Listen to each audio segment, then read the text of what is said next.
Installation of wildflower turf is easy. After existing vegetation has been removed, the first job is to create a tilth. As opposed to seeding, the soil doesn't require extensive preparation, as the wildflower turf will blanket the prepared area. Wildflower turf features a unique soilless system. This makes the product strong, robust, and very easy to handle and install. Wildflowers are very sensitive to competition from weeds such as thistles in the early stages of life.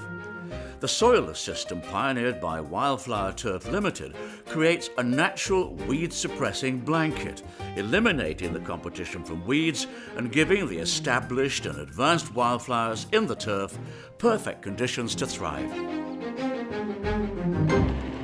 The turf is usually supplied in rows, but can also be supplied flat, where there's a need to deliver an established meadow at full height.